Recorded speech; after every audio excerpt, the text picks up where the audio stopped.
We'll see how they approach each other. We'll get into it. As spawning in the bottom hand corner of Ley Lines, we have the Danish Protoss player. We have the red Protoss representing Sidestorm Gaming. It is MaxPax. And spawning in the top right hand corner, we have as opponent, we have the South Korean Zerg player. We have the blue Zerg representing Team Falcons. It is Solar. Here we go. We have 2 finalists. Once again, it is going to be a best of 5. For those that are curious, PiGosaur Cup has a more unique format where the semis and the grand finals are both best of 5s. That's why MaxPax and Creator, they were duking it out in Game 4. Our series. Now, if you know anything about Solar, you know one thing. At least you should know one thing about his ZvP, and that is all-ins. Solar, I can't remember. I say like, I can't remember the last time he played Macro in ZvP. He does mix it in every now and then in a longer series, like once a week sort of thing, where he plays a little bit more tech heavy, but it's quite rare. It is very rare, and it's a little bit more map dependent as well. Typically, Solar, he is very fond of 3-base all-ins, very fond of getting up to 3 bases, getting a 4th base just for larva, cutting workers at around 60 to 70, depending on what exactly he's going for, and going for a Ling Hydra all-in. There are other variations where he does go for German taxis, where he goes for a Ling Queen walks across the map, especially on smaller maps like Pylon, maps like Ultra Love. That's where you should be expecting something more aggressive like that. And on some of these larger maps, that's when we do see him go for lair tech all-ins, where he avoids the hive, avoids infestation, but he maxes out on a purely Lingbane Hydra as well. So we typically expect hyper aggression. On some larger maps, we can see mutaplay, so maps like Tokamak, maps like Maganatha. There we can see Aspire, we can see mutaplay. Solar does like to mix that in. But for the most part, we're looking at Solar to see how aggressive he is and when he cuts worker production. From the side of MaxPax, we expect to see standard, more defensive play. But we'll see. Like, MaxPax is also quite fond of mixing Enclave Adepts. In general, we do see that quite a lot from our top Protoss players like Showtime, players like Hero, Classic, MaxPax. We often see Stargate into early Twilight Council into Glaives, or something that's become a lot more standard in recent times is early Twilight Council delayed Forge into early Blink Stalker. We'll get into it. For now, standard opener. We'll keep an eye on the timing of the 3rd base and the timing of the Twilight Council from MaxPax. From Solar, we'll keep an eye open for the Evo Chamber timing and for the lair timing. For now, getting his 3rd base, pulling out a gas. Everything's looking normal for the time being from both sides.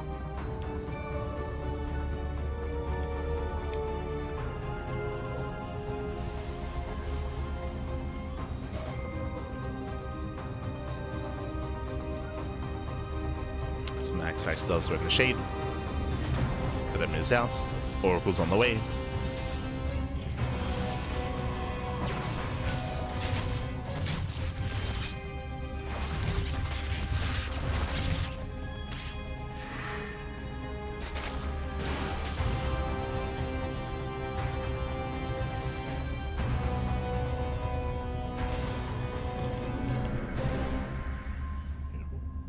Yes, the 3rd base is going to be taken. The Overlord is going to be hunted down. This is a pretty crucial moment. With that, Solar, he gets supply blocked, and he has no vision anymore. He will lose the Overlord, which means MaxPax can decide to hide some tech, as typically that Overlord would be scouting the main base to see the follow-up. So a rough start for Solar. Links poke in. There it is, early Twilight Council. So this is going to be an early council. It's going to be a delayed Forge. From here, we can do one of 2 things. We can go into Glaives if we throw down an extra set of 3 gateways. Sorry, 2 gateways. So if we throw down 2 more gateways, we can go into Glaives. Otherwise, it looks like, especially because we're taking our time with the gateways, this looks like early Blink. Gateways now being thrown down. What's it going to be? No Forge, screams more Glaive Adepts, but this could just be a delayed, like a much more delayed Forge. Evo Chamber out of Solar, +1 melee. There it is, Blink. So early Blink. Now, what does early Blink like this entail? Well, there's some pros, there's some cons. This does mean early Blink timing. This is designed to break specifically the 4th base. The 4th expansion, when it gets taken, will get scattered, will be spotted, and then MaxPax can push, strike with Blink, and shut it down. The downside of this build is no forge, right? There is no forge, there is no +1, so the upgrades are delayed. Upgrades are delayed, upgrades are going to be lagging behind that where they should be. Now we get the forge, again, much later. So much later forge, much later +1. But it does allow MaxPax to be active earlier on.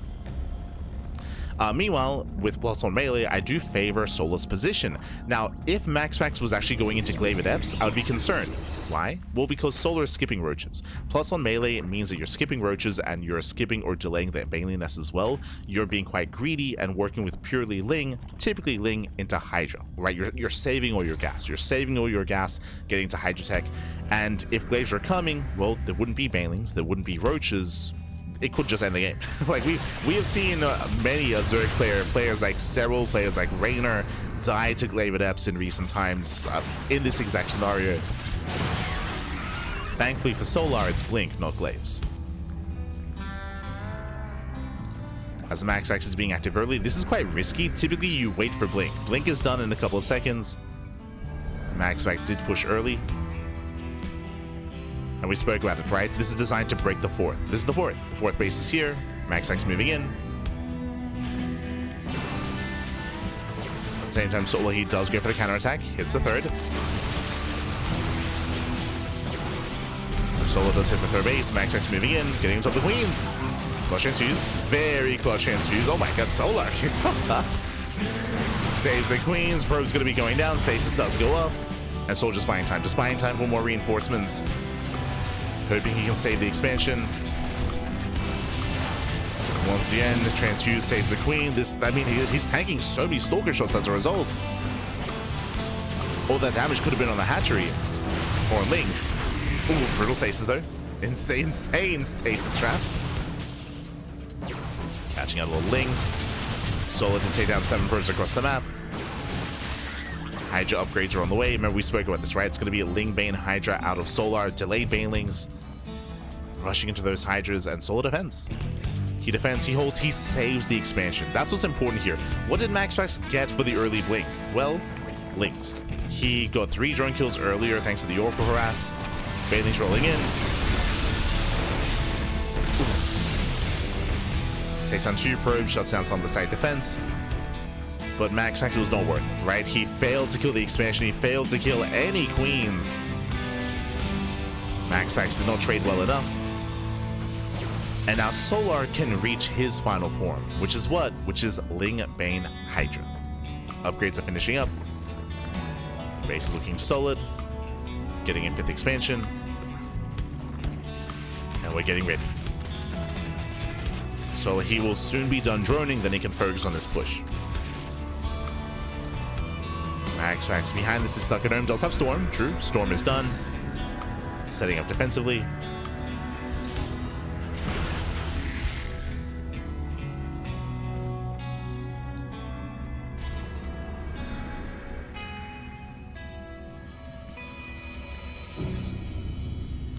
And you recall what we were mentioning earlier in this very game at the very beginning about potential builds that Solar goes for. We spoke about these Ling Hydra all-ins for 3 bases. This is not that. We are droning up to 81, but do you remember something else we brought up? We brought up the potential Lair Tech all-in, where Solar, he will get up to 80 workers, he will max out on Ling Bane Hydra, and do you notice something? No infestation bit, no lurker den, no hive, no extra gases. This is a Lair Tech all-in. So just purely Lair Tech all-in, pure Ling Bane Hydra. There's no plans for anything else, and the goal here is to kill MaxPax. If he fails to, then Solar will just be outscaled. Will just be outscaled. So either Solar kills MaxPax here and now, or he dies trying. Storm's popping up. Nice storms. But how many High Templar are left? Ooh, not many. Yeah, there's not many Templar. There's 2 Templar. No! There's 0 Templar. 0 Templar remaining. 0 Storms. I just have to back up. At the same time, Lings, they do hit the 4th base. Solar has to regroup. He has to pull back. He has to regroup. Again, the lack of Storms is concerning. There's 3 Templar, but 0 Storm. I start stepping. Catches both Oracles. Yeah, miscontrol out of MaxPax. Both Oracles go down. Down goes the expansion. Remember, Solar, he wants more than that. He does get a base.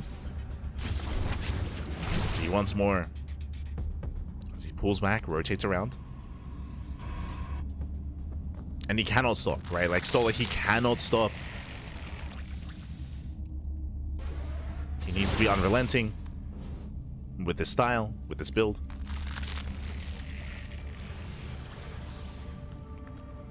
The moment he stops, bam, Sky Toss, and then MaxPax just outscales. Like it just.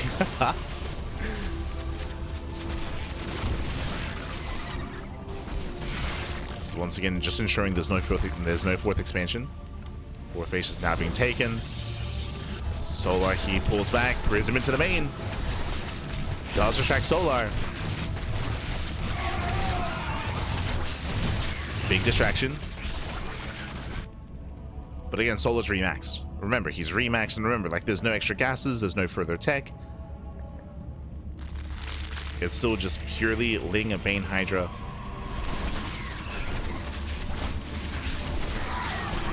Solar, he will break the fourth. Zones. More storms are available. There's what, 3 more storms left. Down to 2. Down to 1. Yeah, the final storm. Oh no! Baleen's crashed in. The High Templar getting very low. He needs a little bit more time for another storm. The base goes down. And Solar, he's going for the kill. He's trying. Oh, another storm connects. Yeah, the storms are getting ready. They're getting ready once again. The Templar, they're building up that energy. Zelsa trying to catch reinforcements. Ooh, miscontrol. Yeah, and misbotting out of Solar. He runs into the army, bleeds out almost every single Hydra. Ay, ay, ay. And that might have just cost him the game. That was a big loss here for Solar, losing so many Hydras for free. Lost the Hydras. Mothership's now on the way. Plus 3 attackers on the way. Fourth base being retaken. Solar, he did lose a lot of momentum. He's got to keep going.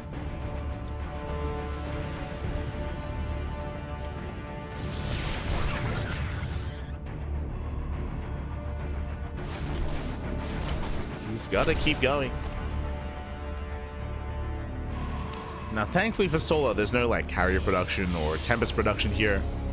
I mean, there would be if there was a 4th expansion, right? Like typically to max out into Skytoss, you do need 4 bases, and MaxPax doesn't have that. So Solar, he's at least keeping the tech low. He's keeping it low on the opponent's side.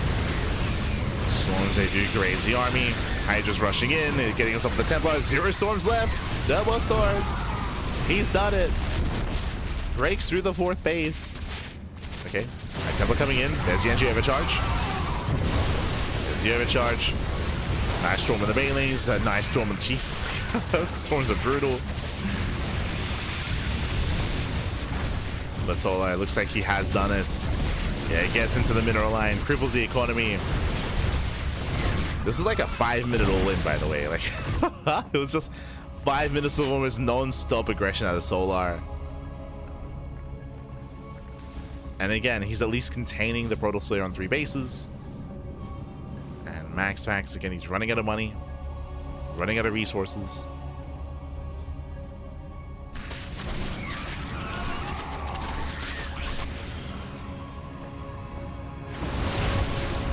And Solar just brute forcing his way through.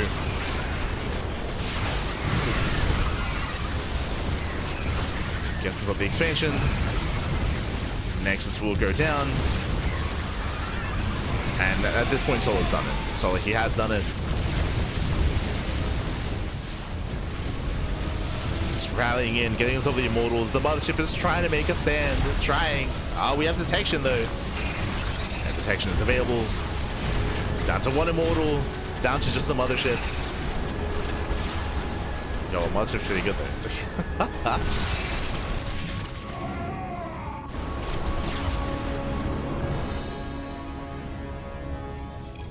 That GG gets called. Solar, he will take game number 1. He'll take a lead in the series. GG. Whew. GG, well played. Again, a very intense game there out of Solar. Again, going for a Lair Tech all-in. But before the all-in, remember, it was on MaxPax. Scrolling or winding it back, MaxPax, he did decide to go for early blink. He decided to go for the early blink timing to break the 4th base. And the MVPs of this game were the queens. The transfuses specifically, there were so many clutch transfuses. I want to say there was 4 different times where the queens were barely saved. And it may not sound like a big deal, but because the queens did not go down, and they should have, again, like so many times, I want to say at 4 different moments, the queens were 1 more volley away from going down. Because they didn't go down, it was a really great job of tanking damage, tanking shots, buying time, saving the 4th base, preserving the lings, and surviving the early blink timing. And after that blink timing failed, MaxPax did fall behind. He did fall behind, and that is one of the reasons why that all-in from Solar was able to work so well, is because of the rough early to mid game that MaxPax had with the failed aggression with early blink. GG. GG, well played. So with that Solar, he defended it very well. Well enough to just take a lead to overwhelm. And now we're getting into game number 2, and spawning in the top right hand corner of Torches, we have the Danish Protoss player. The Danish Protoss, we have the red Protoss representing Sidestorm Gaming. Down in the series, we'll see if he can bounce back and make a series out of this. It is MaxPax.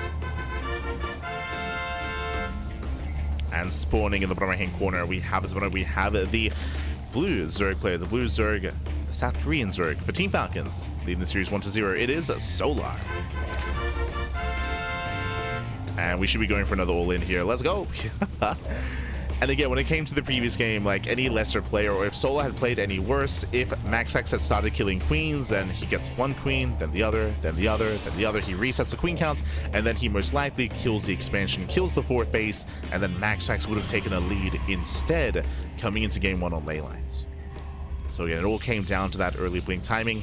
Meanwhile, Solar, we're on Torches. I am shocked this map was not vetoed. I'll be honest.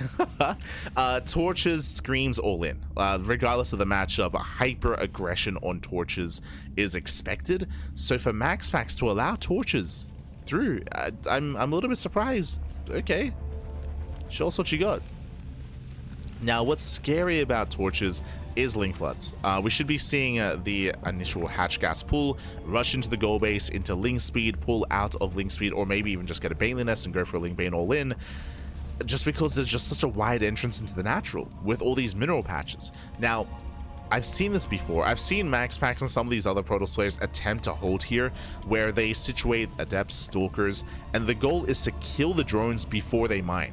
The problem is that Zerg players have been adapting, and when the Zerg player goes for their all-in, when they commit, you know what they do? They pull the boys. They don't just bring like 3 drones. No. They bring like 10. Like, they bring a wave of drones to make sure that even if there are Adepts and Stalkers here to focus them down, there's going to be too many workers to focus down, and they will still mine through this wall, and the flood will still get in. So, we'll see if MaxPax can make a stand here and can defend this wall. Link speed is ready. There we go. Link speed is on the way. You can see Solar, he pulls out completely. He's not going for a Bane bust. Otherwise, he would have stayed in. So no Banelings, no Roaches, just link speed, link flood. And of course, it's going to be boosted or an even greater link flood thanks to the gold minerals, of course.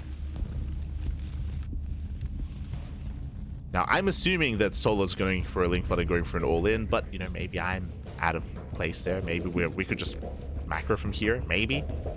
But it is Solar, like... Now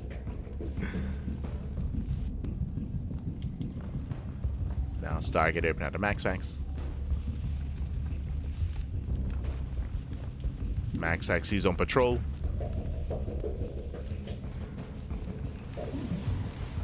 We do have a 3rd base here for Larva. And Solar, he's droning up a little bit further. He does have full saturation at the gold. On full saturation. Now, if he keeps... Okay, he's droning. He's not all in. Here, 5 drones. These 5 drones, he is not going for the all in. He does have link speed, but he is macroing up instead. Okay, so we're not committing to anything.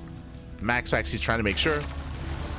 He does throw in the pylon just in case. So MaxPax a little bit paranoid. I don't blame him, because again, all-ins are very common here. But no, Solar, he's macroing. Okay. We're getting to a game.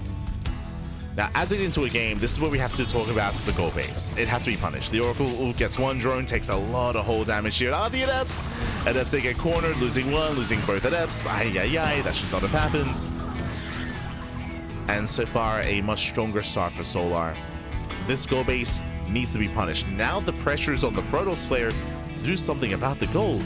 Otherwise, Solar can just expand, take more bases, saturate, just get a greater economy. Okay. Knocking down the tumor. We have 10 more Lings in production. Solar, he spots the third. Early Twilight Council out of MaxPax. Are we tempted to go Glaive Adepts? It is an early Twilight Council. Now, last game, it was early Blink. Remember, it was early Blink Stalkers. But are we more tempted to go into Glaives this time? It's an option. Ah, Forge, Blink.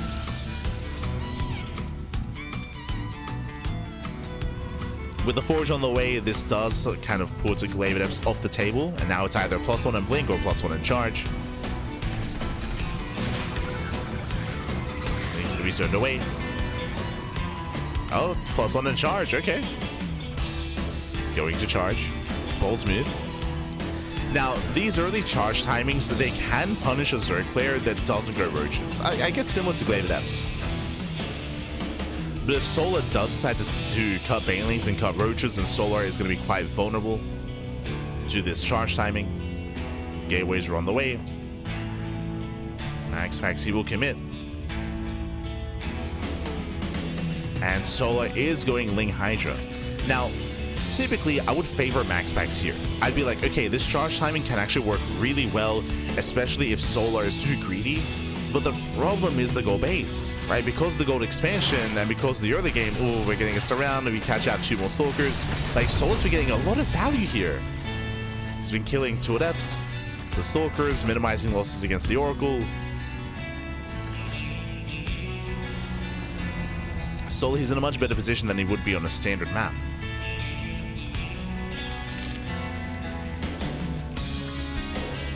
Oh, we're just walking? Are we?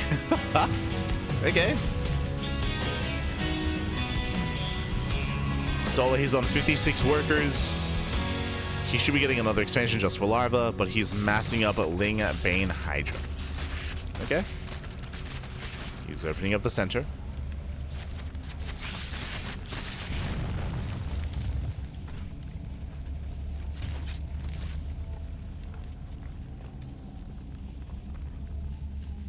The center path.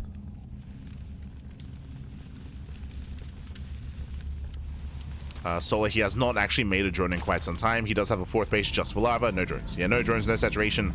Solar is going for a 3-base all-in, but remember, it's a boosted economy thanks to the gold. So it's even greater than a 3-base all-in. Storm is not ready. Oh. Yeah, Storm isn't ready. Solar is pushing in. A creep is already encroaching upon the bases, and here comes Solar. He's just going for the kill. He's going for the kill. He busts into main. No shield. Okay, sorry. There's a shield battery. There are some force fields. Storm is still not ready, though. Yeah, barely not ready in time. Lings, they want those High Templar. They at least zone away. Natural has been broken. And Solar, he's just going for the kill. Going for the kill. Going for the throats. Again, Solar, his economy was not punished. Storm is out on. Get some decent storms. Get some decent storms, but it's only really Storm here. There's an Immortal. Immortal does swap out. Archon's being forced to morph in. Boys are being pulled. MaxPax barely holding on, and Soul's not stopping, and he shouldn't. He should not stop.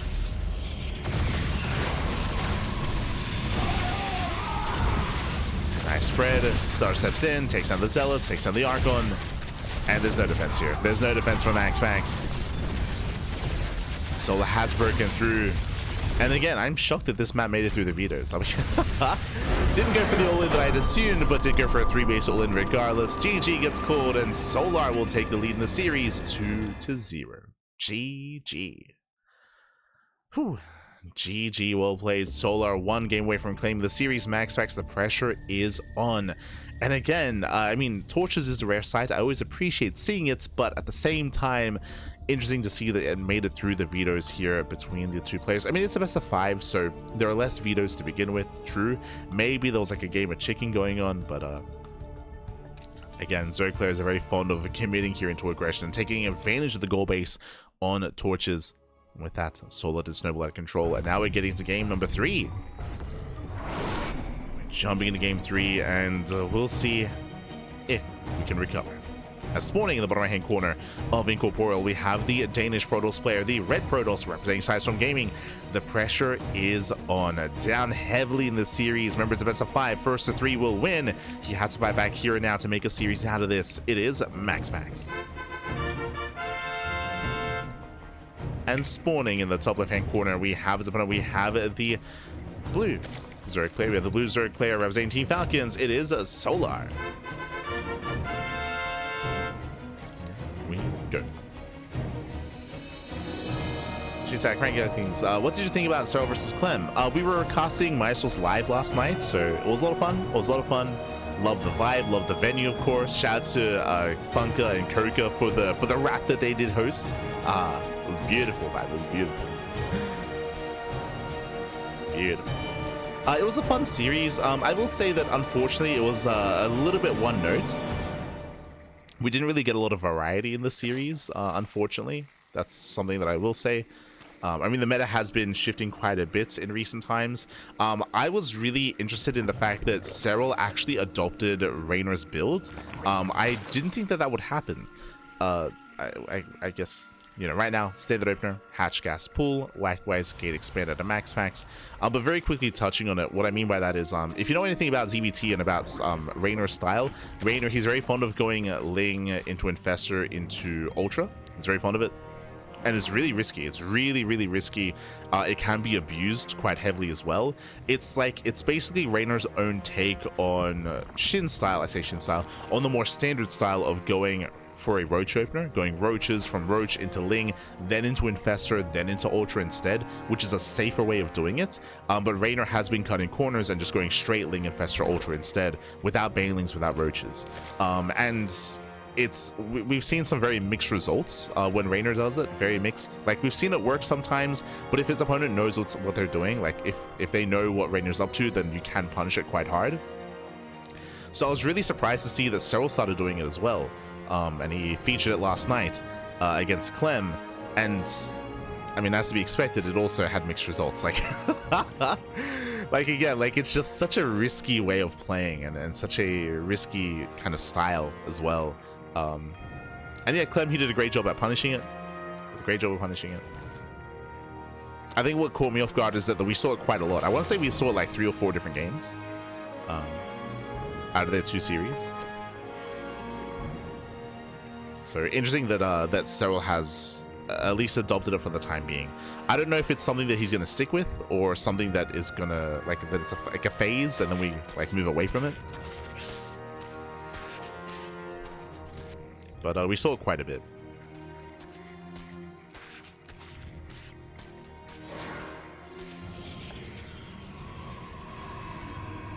I wanted some mech turtle play from Clem. God no.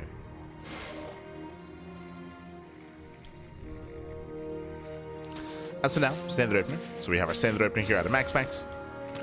Wait for his Oracle. Now we can lock in.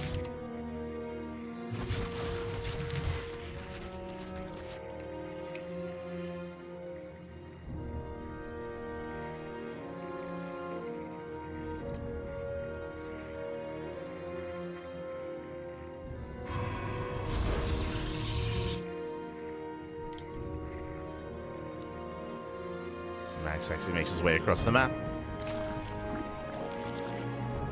But if you want to check out Mestos, it was a really fun cast. I do recommend checking out the VODs over on our YouTube.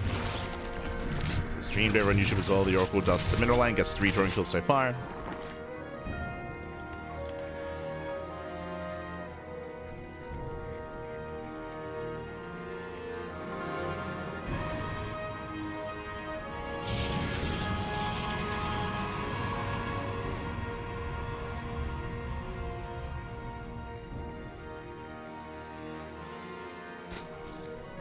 Not having to play so much should have been enough. Cyril had to grind so much. I mean, if you're pushing against the idea of an extended series, then you're saying that Cyril should have lost faster, because then you're saying Clem should have had a 1-0 lead, right? Like it's usually one or the other. Either Clem starts up 1-0 or they have like a second series afterwards, right? It's like either one or the other sort of thing.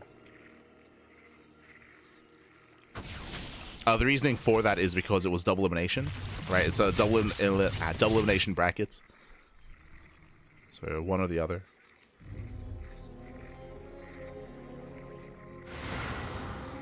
So either you have a second series after, or you just give Clem like a 1-0 advantage, right?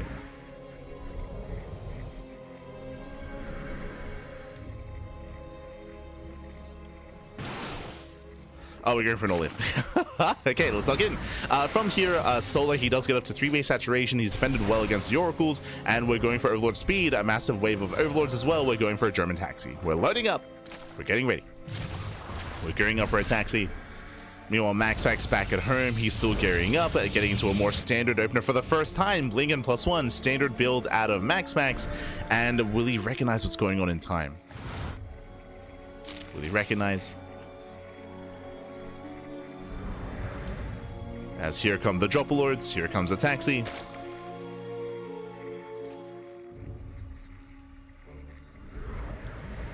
It's understandable that they do best of 3 after the first session. Yeah, again, like as I mentioned, it's either you're advocating for Clem starting up 1-0, or you're advocating for a second series afterwards. Like it's advocating for one or the other.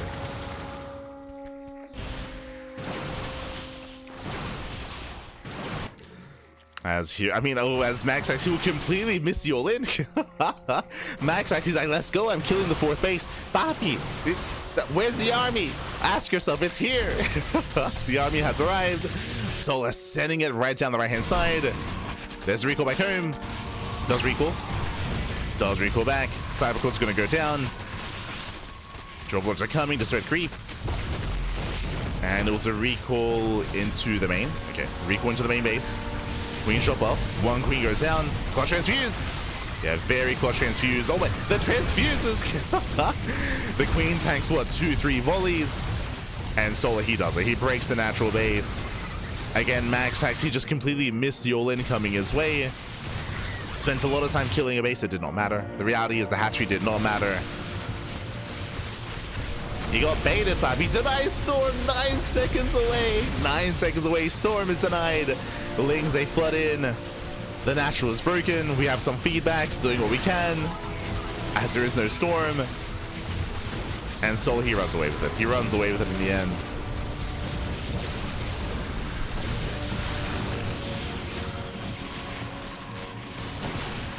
That's from here. Takes out the tech. Breaks through the structures. Back in the main base, we have 4 stalkers. Let's go. We got 4 stalkers and some stasis traps. Nice. Oh my god. Very nice. Bait Solar in, but Solar, he can just back off, rotate, and go for the 3rd. Just go for the 3rd expansion. We can pick and choose. The 3rd base is much more fortified. We've got a cannon, Archon, shield battery. True, Solar, he can just drone if he really wanted to. He can just back off and drone up. Solar's got options.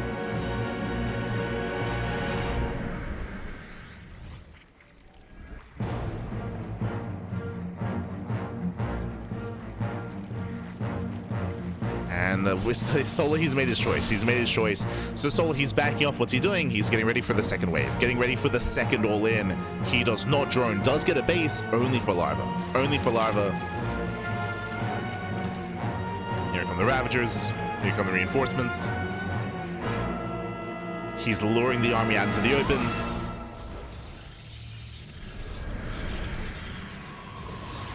Charge is about to finish. Baits out the stasis. Stasis trap gets baited. Whilst they do connect. Yeah, they graze the zealots.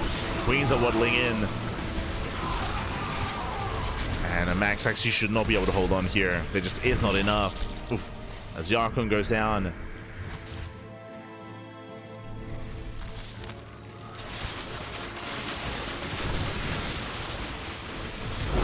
gets pulled, GG gets called as there's nothing remaining to defend, and Solar, he will take the series 3-0, becoming this week's PiGosaur Cup champion. GG. Whew. GG, well played. Congratulations here to Solar as he does claim the series, does take the 3-0, and MaxPax, he does bow out here again. Hyper aggressive series out of Solar. What I will say though is that we had different builds every single game. I'm still shocked that Torches made it through the vetoes. I'll be honest, Pappy. I'll be honest. Still a little bit shocked that Torches did make it through the vetoes, and Solar, he was able to have a lot of fun on Torches. Game 1, if you remember, came down to MaxPax. MaxPax, he failed to get damage done with his early blink timing, so MaxPax fell behind as a result, and Solar was able to capitalize on MaxPax's rough early to mid game. And then Game 3, we saw that unfortunately MaxPax, he missed the all-in. Yes, he killed the hatchery, but as we were trying to emphasize, that fourth base did not matter, right? The fourth base did not matter. He killed it, he minimized some larva, true, but because he was spending so much time killing the hatchery, it meant that Solar was able to rock up right on top of the natural and break through the wall without any resistance, right? There was no resistance at the natural base because the army wasn't in position, the wall was broken, and it allowed Solar to get in time, just barely in time, to deny Storm. GG, well played. As otherwise MaxPax would have been there to buy enough time, and again, the difference in that game would have been 9 seconds, right? If he was able to hold the line at that wall at the natural for 10 more seconds, Storm would finish, Storm would be available, Storm would zone, and then different game entirely. But GG, well played. Congratulations to Solar as he does claim the series. Very well done, very well played, and a shout out to MaxPax for making it to the finals as well. Here again, I will say that like the game where he was able to actually get into his own play was on ley lines, which didn't quite go his way in the end, but Game 2 and Game 3 were over real fast and real quick. GG, well played. Congratulations. And again, as we mentioned, no surprise with how Solar was playing. If you haven't been watching Solar over the past year, over the past 6 months, like, he does nothing but all-ins in this matchup. That's all he does. I say all he does. Every now and then he does play more tech heavy, but it's a little bit more rarer to see that. A little bit more rarer out of Solar. Where he tries to cut corners, be greedy, and try to race into the late game. Or I say late game, try to race into lurker tech. Try to race and kill with lurkers instead. That's something that Solar, he does sprinkle in every now and then. In a series, like once a week or once every couple of weeks. But GG, well played. Oh, hi. At least maybe give Cyril a break after the best of 7. I mean, I'm sure they asked. I wouldn't be surprised if they agreed not to take a break just because it was so late. Yeah, I would not necessarily. Like, if you're trying to say that, like, oh, it wasn't fair because a player was tired, I mean, that's applicable to both players. And they can request breaks if they so choose to. The players can do so.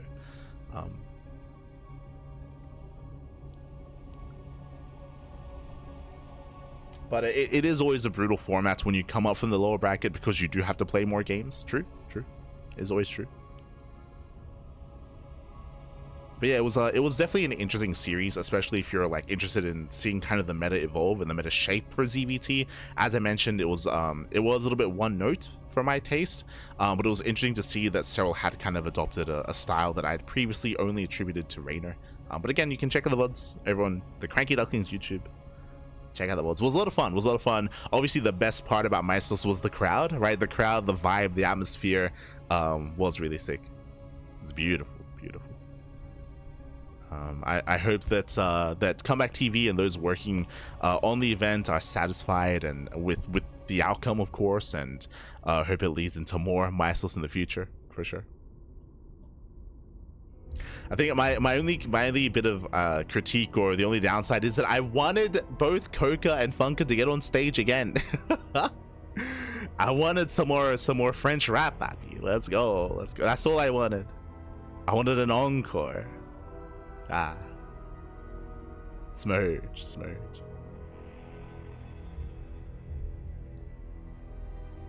Probably a little question to ask in SG chat, but I've been away since Heart of the Swarm came out. Is it worth trying to relearn the game, or is it way too hard to get back into? I mean, it depends whether it's getting back into the game or even just getting into it for the first time. It does take a lot of time and dedication to get into it. Like, it's not an easy game to get into by any means, but if that's something that you enjoy, if that's something that you're interested in, when it comes to these like more 1v1 competitive games, then for all means, like, it's still worth it. I would say, like, it's still an enjoyable experience. It just depends what you're looking for. Obviously, there are more like casual things that you can look for in StarCraft, like co-op, like the arcade, like the campaign. But if you're referring specifically to the competitive, like 1v1 aspect, then yeah, it's definitely a challenging kind of experience to get back into, for sure. And again, it does take a lot of time and dedication to relearn something like StarCraft and to get into it in like a solid way.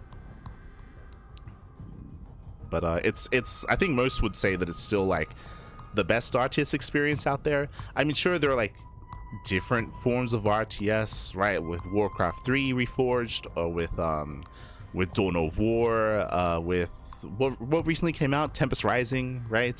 Like, there are other different kinds of RTSs that may be a little bit less micro-intensive, that may be a little bit more story-oriented, or have like a different theme, a different kind of backdrop to them. They have their own things of value that they bring to the table.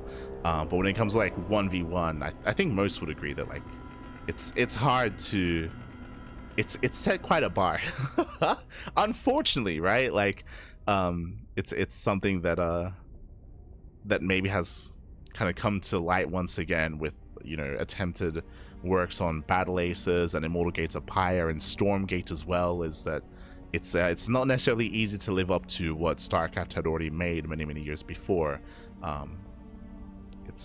Yeah, and I don't think anyone's been quite satisfied with any other newer release kind of taking its place yet.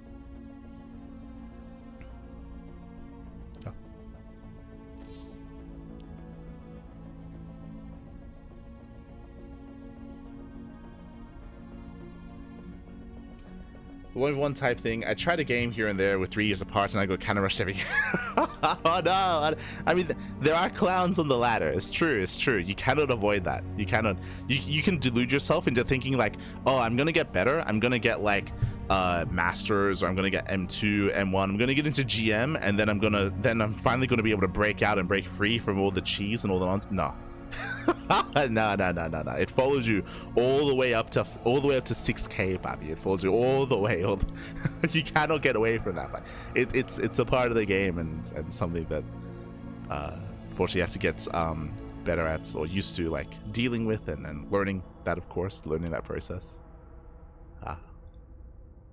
The clowns never go away, Bobby. They never go away.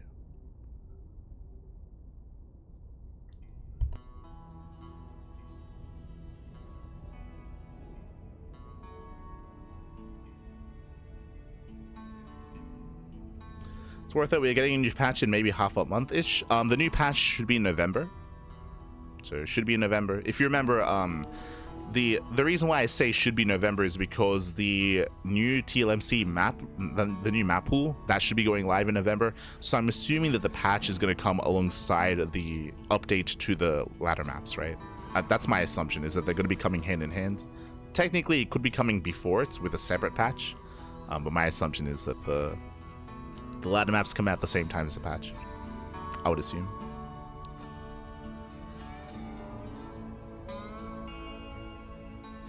The players can be elitist. I feel like that's the case with all like competitive games, right? With Brood War, with with League and Dota, right? There's a lot of that as well, right? Between the MOBAs, right? With like, I want to say probably Dota's maybe a little bit more elitist than League. Like, that's also a thing with like CS:GO and Valorant, or CS:GO and like Overwatch, like 100%. Like, you get like elitism from like the more quote unquote like hardcore realistic CS:GO, with like the more like fun like team game of like Valorant or Overwatch. Like, yeah, that sort of thing's all over the place.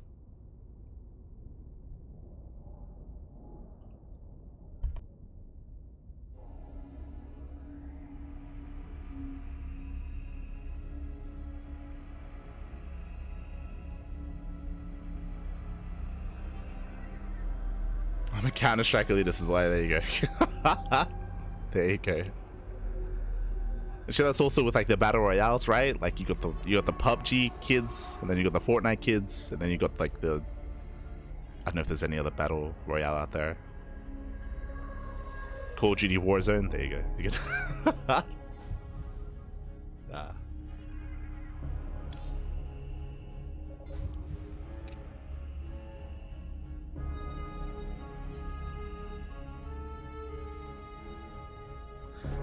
but with that, congratulations here to Solar. Congratulations. As it does claim, the series very impressive, especially considering I typically do favor MaxPax over Solar, but Solar has been refining his cheese, refining his aggression. Of course he has. And with that, that is going to be wrapping up our broadcast of the PiGosaur Cup, but we still have some more matches ahead of us. Oh, this is crazy. Okay. I see now. I see. Interesting. So, oh, these are the qualifier matches. I remember. Este Prom. Okay.